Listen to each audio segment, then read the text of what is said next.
მე-11 მოწვევის პარლამენტის ბოიკოტირების რეჟიმი დასრულებულია. პარტია გახარია საქართველოსთვის პარლამენტში შედის.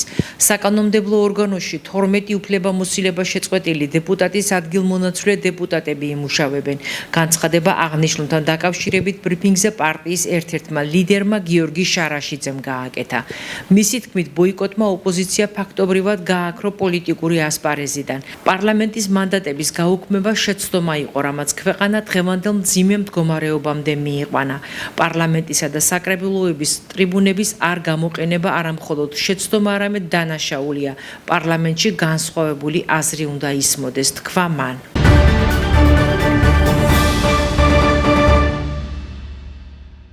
სკოლებში 11 წლიან სასწავლო პროგრამაზე უნდა გადავიდეთ. ბაკალავრიატის 3 წლიანი, მაგისტრატურა კი 1 წლიანი გახდება. ეს განცხადება ქვეყნის პრემიერმა განათლების რეფორმის კონცეფციის პრეზენტაციაზე გააკეთა. ამასთან მან თქვა, რომ სურვილის შემთხვევაში შეიძლება მე-12 კლასიც დარჩეს. თუ არა და მოსწავლემ საზღვარგარეთ შეიძლება დახუროს მე-12 კლასი და სწავლაც გააგრძელოს. ვინ როგორ უყურებს აღნიშნულ საკითხს, სპექტრმა პედაგოგთა მოსაზრებები ჩაწერა. შეგახსენებთ, სკოლები საქართველოში 12 წლიან სწავლებაზე 2008-2009 წლებში გადავიდნენ და მაშინ განათლების სამინისტროს მთავარი არგუმენტი სწორედ უმაღლესი განათლების ერთიან ევროპულ სივრცეში საქართველოს ინტეგრირება იყო. ამას ითვალისწინებდა ბოლონიის პროცესი, რომელსაც საქართველო 2005 წელს შეუერთდა. 12 წლიანი სწავლება ევროპის უნივერსიტეტებში დაშვების ერთ-ერთი მთავარი წინაპირობაა. რეფორმა უნდა ემსახურებოდეს სწავლის დონის ამაღლებას, თავისთავად ესეა. ჩემი აზრია, რომ წლების რაოდენობა სწავლის ხარისხს ვერანაირად ვერ განსაზღვრავს. შესაძლებელია ვიღაცა 14 წელი ისწავლოს, მაგრამ ვერ და შესაძლებელია ვიღაცა 10 წელში გავიდეს იმ სტანდარტებზე, რასაც ვიღაცა 12 წელს ანდომებს. მაგრამ 12 წლიანი სწავლებით საქართველო მიერთებულია ბოლონიის პროცესს, რაც გულისხმობს გლობალურ განათლების სისტემას და აი 12 წლის გაუქმებით ქართველ ბავშვებს შეეზღუდებათ და უფრო მეტი ბარიერები გაუჩნდებათ, რომ ევროპული განათლება მიიღონ. ეხლა რომ ჩემ გონებაში გადავხედე იმ დღეს ძალიან ბევრი ჩემი ყოფილი მოსწავლე სწავლობს დღესდღეობით ევროპის სხვადასხვა უნივერსიტეტებში და აი ეს პრობლემა უკვე დადგება. ეხლა ის რომ ვიღაც წავიდეს მე-12 კლასი ევროპაში გაიაროს, მერე იქ ბაკალავრიატი, ეს ცოტა სხვა პრობლემებთან არის, ფინანსურ პრობლემებთანაც არის დაკავშირებული და ამის შესაძლებლობა დარწმუნებული ვარ, ბევრს არ ეკნება. და სწავლის ხარისხი თუ გვინდა ჩვენ, ერთი წლის წინ დაანონსეთ, ეხლა 10 კლასი საბაზო, ხო ესეა? და თუ კი 11 კლასით უნდა დაასრულდეს საშუალო სკოლა, მაშინ 1 წელი აი კიდე ძირეულ ცვლილებებს მოიაზრებს ეს თავისთავად აქ ძალიან ბევრი რაღაც არის ჩასაშლელი და ნახოთ რა იქნება. ჩემი აზრით, თუ კი უნდათ ორიენტირი გააკეთონ სწავლის ხარისხზე, მე-10 კლასის მერე უნდა შემოეღოთ გამოცდები და იმ ზედა საფეხურზე გადაეყვანათ მხოლოდ ის ბავშვი, ვინც გამოცდებს ჩააბარებდა და ვისაც სურდა 12 კლასი მიეცათ იმათვის საშუალება, რომ 12 კლასი დაესრულებია, ვისაც არა გავიდოდა იმ მე-10 კლასით. ჩვენ მოვისმინეთ პრემიერ-მინისტრისა და განათლების მინისტრის გარკვეული ხედვები, როგორც საუნივერსიტეტო განათლებასთან, ისე სასკოლო განათლებასთან მიმართებაში. მაგრამ ჯერჯერობით დებულებებზე, კონკრეტულ დებულებებზე საუბარი არ არის, თუმცა აქედანვე უნდა აღვნიშნო, რომ ჩვენ და სამწუხაროდ რასაც ვისმენთ ახლა ჩვენ მასობრივი ინფორმაციის საშუალებებით, ეს უფრო პოლიტიკური შეხედულებებია და არა სიღრმისეული მსჯელობა აღნიშნულ საკითხთან მიმართებაში. მოდით შევთანხმდეთ ერთ რამეში, რომ არსებული საუნივერსიტეტო განათლება და სასკოლო განათლება ელემენტარულ დონეზედაც ვერ აკმაყოფილებს იმ დროის მოთხოვნას, რომელიც ასეთი ჩქარ ტემპში საზოგადოების განვითარებაში ხდება და მეტი პროფესიონალიზმი გვჭირდება. სამწუხაროდ დღემდე არსებული ყველა რეფორმა, რომელიც გატარდა ამ დამოუკიდებელი საქართველოს ისტორიაში, თითქმის 35 წელია, ყველა განათლების ყველა რეფორმა ემსახურებოდა პოლიტიკურ ინტერესს და მკვირვალ სახელები არის ერთიანი ეროვნული გამოცდები, ეროვნული სასკოლო პროგრამები, რომელთაც საერთო არაფერი არ აქვს ეროვნულთან ზოგადად. ამიტომ მე ურჩევდი ყველას, რომ თავისი პოლიტიკური შეხედულებები ყველამ გვერდზე გადადოს, დაუთმონ დისკუსი პროფესიონალებს, ჩვენ საბედნიეროდ ცოტა, მაგრამ მაინც შემოგჩნენ პროფესიონალები როგორც ერთ სფეროში, ისე მეორე სფეროში და შევიდეთ განხილვაში.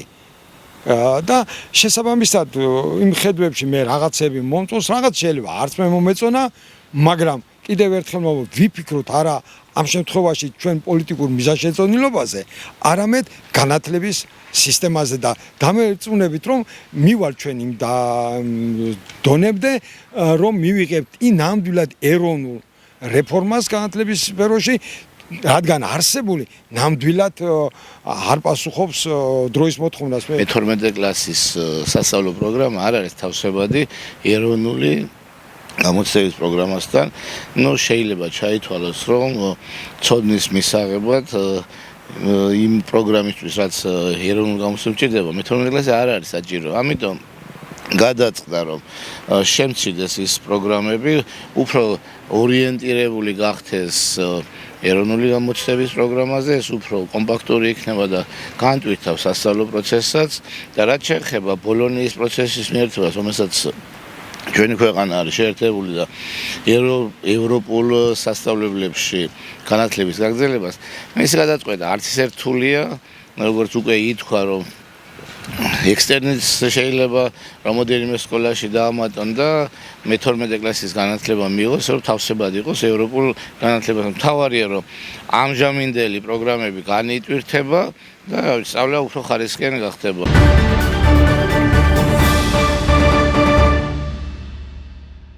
პირველ რიგში მოსახლეობას მინდა აუხსნა ჩვენი პროგრამის პირველადი მიზანის შესახებ. ჩვენი პროგრამის მთავარი მიზანია სასოფლო-სამეურნეო კულტურების დაცვა მავნებლის მხრიდან დაზიანებისაგან. წელსაც იმერეთის რეგიონში სასოფლო-სამეურნეო კულტურები ძალიან კარგი ხარისხის იყო, მოსახლეობამ ძალიან კარგი ხარისხის მოსავალი მიიღო და მავნებლის მხრიდან დაზიანება თითქმის მინიმუმამდე იყო შემცირებული. აღსანიშნავია ეს ყველაფერი გამომდინარეობს იქიდან, რომ მიმდინარე წელს, ისევე როგორც გასულ წლებში, აზიური ფაროსანას საწინააღმდეგო ღონისძიებები ძალიან აქტიურად, ძალიან ინტენსიურად მიმდინარეობდა. თერმული ნისლით მუშავდებოდა მოსახლეობის ტერიტორიები, ხოლო ცივი შესხურებით მუშავდებოდა სასოფლო-სამეურნეო დანიშნულების, ესე ვთქვათ, სასოფლო-სამეურნეო კულტურები, სხვადასხვა ფართობები, ტყის პირები და მოიზრდა და გაანადგურეს ხაფანგები, გეგმიური, ესე ვთქვათ, დამუშავების რეჟიმით, ესე ვთქვათ. აღსანიშნავია ის მომენტიც, რომ ის პრეპარატები, რომლებიც გამოიყენება აზიური ფაროსანას საწინააღმდეგო ღონისძიებებში, ასევე ეფექტურია სხვა მრავალი მავნებლის წინააღმდეგ, მაგალითად სიმინდის ფარვანას წინააღმდეგ ძალიან ეფექტურია, რაც ძალიან დიდი რაოდენობით გვხვდება სიმინდის ფართობებში ზაფხულის პერიოდში. და ამ ხრივაც ჩვენი წამლობა ძალიან ეფექტურია მოსავლისთვის და კარგი ხარისხის მოსავალს იძლევა. მავნებლის ბიოლოგიური თვისებებიდან გამომდინარე, ამ პერიოდში შემოდგომაზე, როდესაც ტემპერატურა იკლებს, აზიური ფაროსანა ემზადება გამოსაზამთრებლად. ესე ვთქვათ, ერთგვარ მიგრაციას აკეთებს, რეზერვაციას აკეთებს, ისე სახლებში, ისეთ ადგილებში, დახურულ შენობებში, მშრალ ადგილებში, სადაც მოსახლეობისთვის უკვე თვალსაჩინოა აზიური ფაროსანა და შემაწუხებელი ეფექტი აქვს, რაღაც დისკომფორტის გამომწვევი არის. ესეთ პერიოდში მოსახლეობა უნდა იცოდეს, რომ აზიური ფაროსანა მიგრაციას აკეთებს ისეთი ადგილებიდან, სადაც რუსეთის ეროვნული სააგენტოს ტექნიკა, ესე ვთქვათ, ფიზიკურად ვერ ახერხებს მუშაობას, შეწამლითი სამუშაოები ვერ ხორციელდება, მაგალითისთვის ვიტყოდი, რომ აი მაგალითად შუა ტყეში, სადაც ინფრასტრუქტურა არ არის, გზები არ არის, სპეცტექნიკა ვერ შედის და წამლობას ვერ ახორციელებს, პრაქტიკულად იქ, სადაც ხელს ვერ უშლით გამრავლებას, ყველა იმ ადგილებიდან შემოდგომაზე, როცა ტემპერატურა დაახლოებით 16-17 გრადუსის დაბლა მოდის ნელ-ნელა, ფაროსანა იწყებს უკვე თავის გადარჩენას, გამოზამთრებას, რომ გაზაფხულზე შემდეგ ისევ გამოვიდეს, ისევ გააქტიურდეს და განაგრძოს სასოფლო-სამეურნეო კულტურების დაზიანება. ესეთ პერიოდში მოსახლეობის აქტიურობის დროა, მე ყველას მოუწოდებ, რომ მცირე ქიმიური წამლობებით, მცირე მექანიკური საშუალებებით, თავიანთ სახლის პირობებში იქნება, ეზოს პირობებში იქნება, საკარმიდამო ნაკვეთებში იქნება მცირე წამლობები აუცილებლად განახორციელონ ფაროსანას წინააღმდეგ. ასევე მინდა მოსახლეობას უთხრა, რომ სურსათის ეროვნული სააგენტოს პლატფორმებზე, ვებგვერდებზე არის ვიდეო რგოლები, ინფორმაციები, შეუძლიათ მოიძიონ, ნახონ, გაეცნონ, ძალიან მარტივად არის ეს ყველაფერი ახსენა, ძალიან მარტივი გამოსაყენებელია ეს ბრძოლის მექანიზმები, რომელიც აპრობირებულია და რეკომენდირებულია წამყვანი ქვეყნების მიერ, წამყვანი ენტემოლოგების მიერ. და ურჩევდი მოსახლეობას, რომ ესეთ პერიოდში მცირე აქტივობები თავად განახორციელონ საკუთარ სახლებსა და ეზოებში. ასევე მნიშვნელოვანია ისიც და მოსახლეობას მინდა აუხსნა ის, რომ ერთეულოვანი თითოეულ რამოდენიმე ერთეული განადგურებული ფაროსანა მათი მხრიდან ძალიან შემაკავებელი ეფექტი იქნება მომავალი წლისთვის, გაზაფხულისთვის ფაროსანის გამრავლებაზე მის პოპულაციაზე.